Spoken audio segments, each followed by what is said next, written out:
Halo, balik lagi di Kursus Salon Murah. Di video kali ini aku mau jawab-jawab pertanyaan, plus aku mau kasih sedikit info-info sama kalian.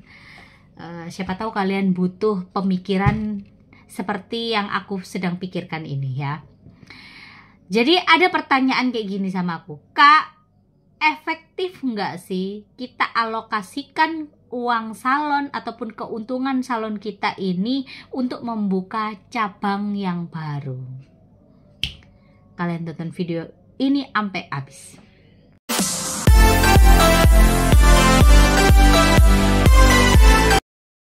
Jadi guys, mengalokasikan sebagian keuntungan salon kita untuk membuka cabang itu efektif atau tidak efektif? Jawabannya menurut saya pribadi 50-50. Kenapa 50-50? Pertama, kalau kita ini dalam arti memiliki manajemen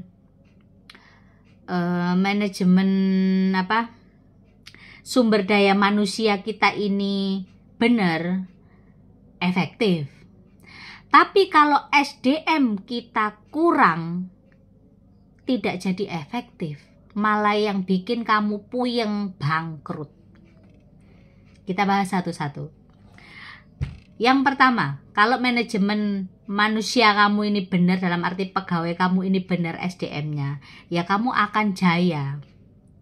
Karena apa? Mereka bisa menghandle pekerjaan kamu tanpa harus customer kejar-kejar kamu.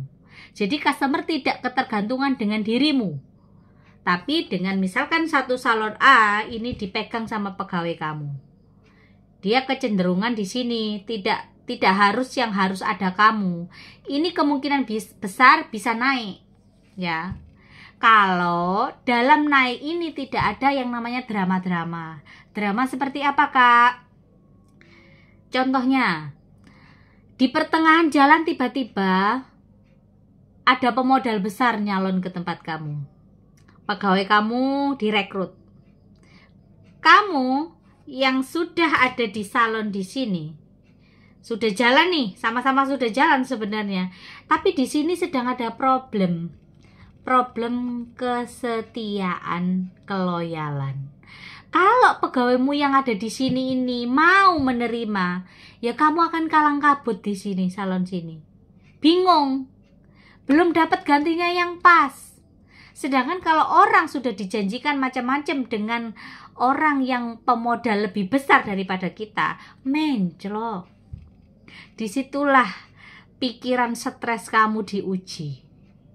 Ya kan? Aku soalnya pernah ngalami kayak gini. Makanya bukan kita ini atau bukan saya tidak berani membuka cabang. Saya lebih memikirkan di mana kesehatan pikiran dan otak saya. Lebih baik saya memiliki satu salon, tapi pikiran saya ini sehat, tidak stres. Terlihat sepele, nanti bisa cari pegawai yang lain. Belum tentu dia bisa mengikuti SOP kerja kamu. Kamu harus ibarat kata benerin dia ini dari nol. Dan belum tentu juga customer kamu ini cocok. Kalau sudah berbeda orang, beda hasil. Kalau kamu menginginkan hasil yang sama, kamu harus training dia dari awal. Dan ini, kalau misalkan sewa, tetap jalan uang sewanya. Akhirnya tidak produktif. Kenapa saya bilang, kalau tidak ada drama-drama SDM ini tadi, ya kamu akan jaya. Tapi kalau sudah kena pemodal besar, yo kamu akan mumet semumet-mumetnya. Karena pada dasarnya sifat manusia itu serakah. Kalau di tempat kamu presentasinya misalkan 60-40 di pegawai kamu yang pegang salon kamu, 60 di kamu sebagai pemodal. Kalau dia berani kasih 50-50, kamu mau ngomong apa? Sedangkan perhitungan kamu di 60 aja, ini kamu mepet gitu loh. Semua bahan-bahan ikut kamu, sewa ikut kamu, dia terima bersih 40% keuntungan dari salon kamu yang mengelola. Tapi pemodal lain berani 50-50. Karena mungkin dari segi keuangan dia lebih daripada kita. Hancur. Karena yang paling susah di dalam kita membuka usaha salon itu sebenarnya adalah sumber daya manusianya, bukan modalnya. Kenapa saya bisa bilang seperti itu? Karena saya sudah mengalami. Yang satu salon aja kadang aku gonta-ganti pegawai. Ini aja loh, kita mau ngajarin itu loh. Satu manusia nih ya, 3 bulan belum tentu dia ini paham. Ada orang yang cerdas tapi bawel, ngeyel. Ada yang bodoh-bodoh, yang dipelajari ini susah nangkep, tapi nurut. Dilema nggak itu? Itu masalah yang sering banget terjadi ketika kita ini membuka usaha salon. Makanya saya bilang 50-50. Ntar minum dulu.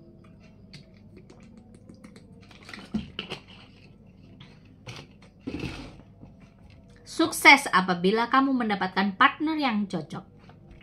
Rata-rata banyak salon besar-besar ya, gulung tikar di cabang-cabangnya.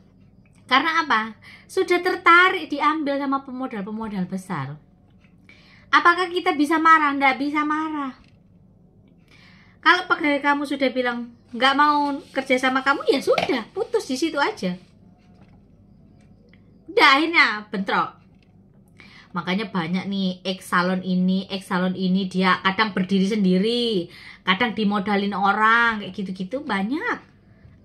Makanya kalau aku pribadi, aku lebih seneng ketika kamu mendapatkan keuntungan yang fantastis, ketika kamu sukses dalam mengelola salon kamu, lebih baik dialokasikan di tempat lain yang bisnisnya ini berbeda dengan bisnis salon. Untuk menghindari yang namanya sakit hati, pikiran stres. Karena apa? Kalau kita sudah mengelola salon bener-bener nih ya, stres.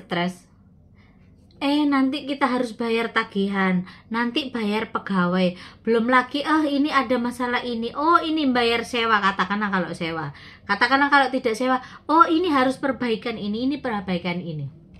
Mumet.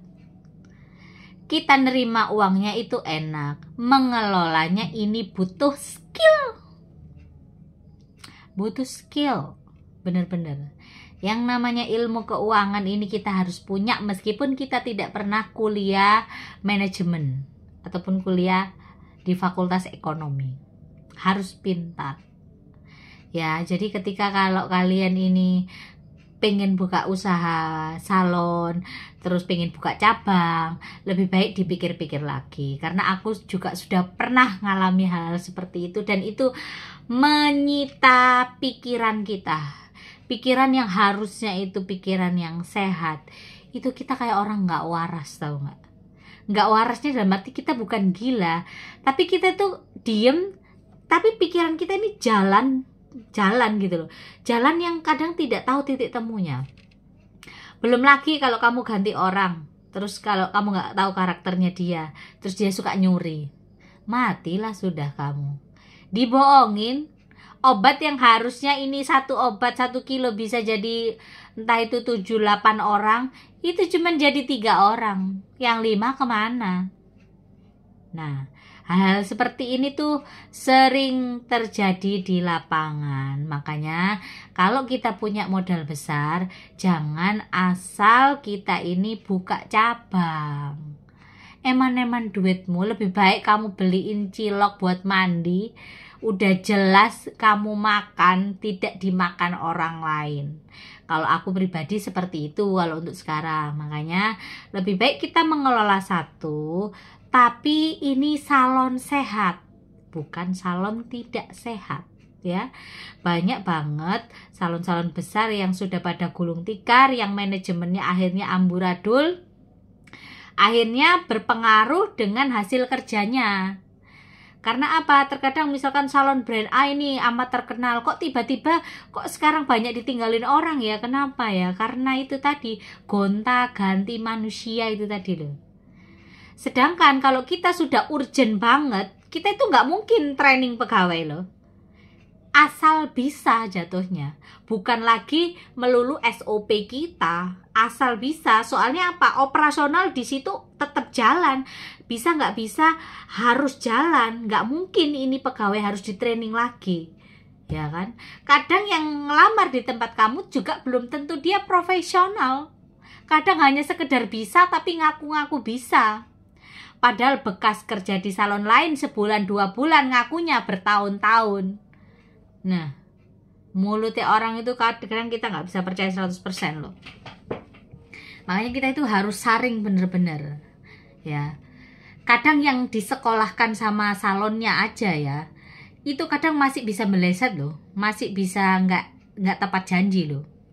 Makanya usahakan ketika kalian membuka usaha salon ini, pertimbangkan dengan matang. Kalau mau buka cabang pun pertimbangkan dengan matang.